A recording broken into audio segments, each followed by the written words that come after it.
রাজ্যে ছাত্রছাত্রীদের উন্নত শিক্ষা প্রদান করার জন্য শিক্ষা দপ্তরের পক্ষ থেকে ব্যাপক পদক্ষেপ নেওয়া হয়েছে বলে বুধবার বিধানসভায় জানিয়েছেন মুখ্যমন্ত্রী ডক্টর মানিক সাহা।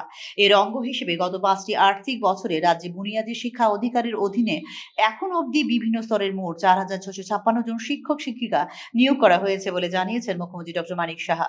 বুধবার রাজ্য বিধানসভায় বিধায়ক শ্যামল চক্রবর্তীর এক প্রশ্নের লিখিত উত্তরে এ তথ্য জানিয়েছেন মুখ্যমন্ত্রী।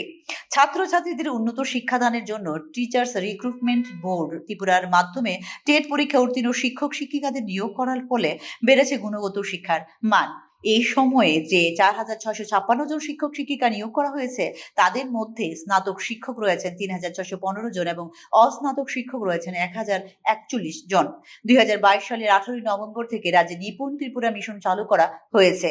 এরপর থেকে নিপুণ ত্রিপুরা মিশনের অন্তর্ভুক্ত প্রাক প্রাথমিক স্তর থেকে দ্বিতীয় শ্রেণী পর্যন্ত পাঠরত ছাত্রছাত্রীদের গুণগত শিক্ষাদানের জন্য গ্রহণ করা হয়েছে বিভিন্ন পদক্ষেপ। উল্লেখযোগ্য পদক্ষেপ সমূহের মধ্যে রয়েছে নিপুণ ত্রিপুরা মিশনের অধীনে 10,182 জন প্রাথমিক শিক্ষক শিক্ষিকাকে ফাউন্ডেশনাল লিটারেসি অ্যান্ড নিউমার্সির প্রশিক্ষণ।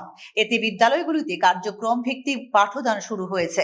রাজ্যের সমস্ত প্রাথমিক শিক্ষক শিক্ষিকাদের নিপুণ ত্রিপুরার বাস্তবায়নে প্রশিক্ষিত করে তুলতে 200 জন ব্লক রিসোর্স পার্সন এবং ক্লাস্টার রিসোর্স পার্সনকে গড়ে তোলা হয়েছে মাস্টার ট্রেনার হিসেবে।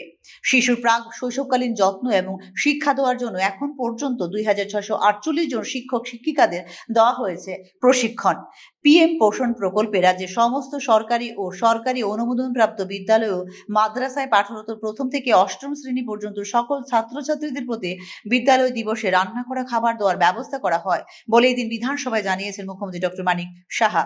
মিড ডে মিলের পাশাপাশি ধলাই জেলার অন্তর্গত সকল সরকারি ও সরকার কর্তৃক অনুদান প্রাপ্ত বিদ্যালয় ও মাদ্রাসায় প্রাক প্রাথমিক এবং প্রথম শ্রেণী থেকে অষ্টম শ্রেণীতে পাঠরত 47,792 জন ছাত্রছাত্রীকে পরীক্ষামূলক ভিত্তিতে প্রতিটি বিদ্যালয় দিবসে প্রদান করা হয় প্রাতরাশ। শিক্ষক শিক্ষিকাদেরকে স্বল্প খরচে নিজের হাতে শিখন সহায়ক উপকরণ তৈরিতে এবং ব্যবহারে উৎসাহিত করতে রাজ্যে দ্বিতীয়বারের মতো আয়োজন করা হয় রাজ্যস্তরীয় শিখন সহায়ক উপকরণ প্রদর্শনী এবং প্রতিযোগিতা। এই প্রদর্শনীতে 160টিরও বেশি জেলা স্তরে নির্বাচিত শিখন সহায়ক উপকরণ প্রদর্শিত হয় এবং সব মিলিয়ে এতে অংশগ্রহণ করেন প্রায় 7,000 শিক্ষক শিক্ষিকা। প্রাক প্রাথমিক শিক্ষার্থীদের পাঠদান করার জন্য বিদ্যালয়ে নতুন করে পাঠ্যক্রম সহ পাঠ্যক্রম ওয়ার্কবুক ও টিএলএম প্রদান করা হচ্ছে বলেও এদিন বিধানসভায় জানিয়েছেন মুখ্যমন্ত্রী doctor Manik Saha. Bureau report, news নাও।